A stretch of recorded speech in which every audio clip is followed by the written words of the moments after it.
আসসালামু আলাইকুম।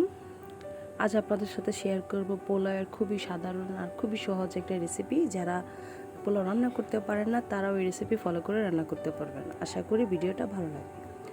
তো প্রথমে শুরু করে দিয়েছি রান্না। আর আমি অনেকগুলো পেঁয়াজ কুচি করে কেটে তেলে সুন্দর করে ভেজে নিচ্ছি। আর এখানে আপনারা চেষ্টা করবেন খুবই কুচি কুচি করে নেওয়ার জন্য। আর এই পর্যায়ে দিয়ে দিচ্ছি কিছু জিরা। আর এটা সুন্দর করে আমি নেড়ে চেড়ে নেব। হালকা যখন ব্রাউন হয়ে আসবে এর আগে আমি কি করব, এখানে চাল দিয়ে দেব। আর হ্যাঁ, এখানে আমি একটা কৌটা দিয়ে 2 কৌটা চাল নিয়েছি। অবশ্যই আপনারা সেই কৌটাটা কাছেই রাখবেন, কারণ এই কৌটাটা পরবর্তীতে আমরা ব্যবহার করব পানি দেওয়ার জন্য। আমরা যে কৌটায় যত কৌটা চাল দেব সেই তত কৌটা পানি দেব। যেমন ধরেন আমরা যদি 2 কৌটা চাল দিই তাহলে অবশ্যই আমরা সেখানে 4 কৌটা পানি দেব।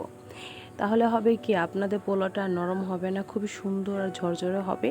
আপনারা যদি এই টিপস ফলো করে পোলাও রান্না করেন, আশা করি আপনাদের পোলাও খুবই সুন্দর হবে।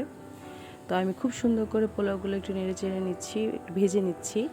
আর যখন একটু হালকা ব্রাউন কালার হবে তখন আমি পানি দিয়ে দেব।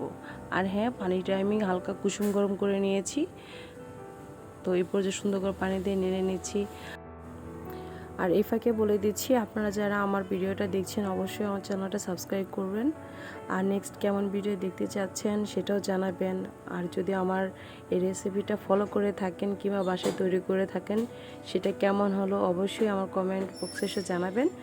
আমি অবশ্যই আপনাদের ফিডব্যাকের অপেক্ষায় থাকব। আশা করি আমার এই ভিডিওটা আপনাদের ভালো লাগবে আর রেসিপিটা খুব উপকার আসবে। তো এই পর্যায়ে এখন আমি সেই ঢাকনা দিয়ে ঢেকে দিব কিছুক্ষণের জন্য। মিডিয়াম টু হাই আগুনে রেখে দিব, খুব বেশিও দিব না কমও দেব না। তো এই যে হালকা বলক উঠে যাচ্ছে, তো এ পর্যায়ে আমি একটু নেড়ে কুচি করে রাখা কিছু গাজর দিয়ে দিব। আপনার এখানে মটরশুঁটি ব্যবহার করতে পারেন, তো আমি খুব সুন্দর একটা ফ্লেভারের জন্য এখানে গাজর ব্যবহার করতেছি। আর এতে পোলাওটা খুবই সুন্দর একটা লুক আসে আর খেতে খুব ভালো লাগে।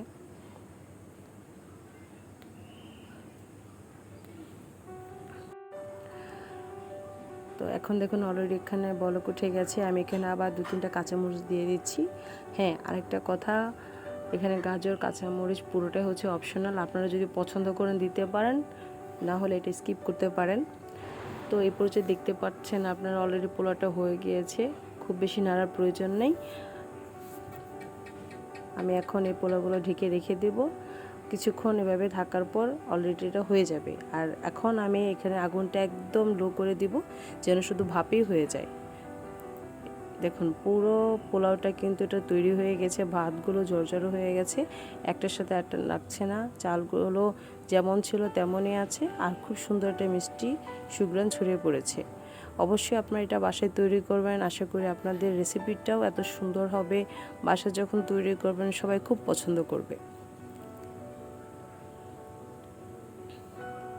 এ পর্যায়ে হালকা করে একটু নেড়ে চেড়ে নিচের যে পোলাও চালগুলো ছিল সেটা উপরে তুলে দেবেন, যেন প্রত্যেকটা ভাত একই রকম হয়।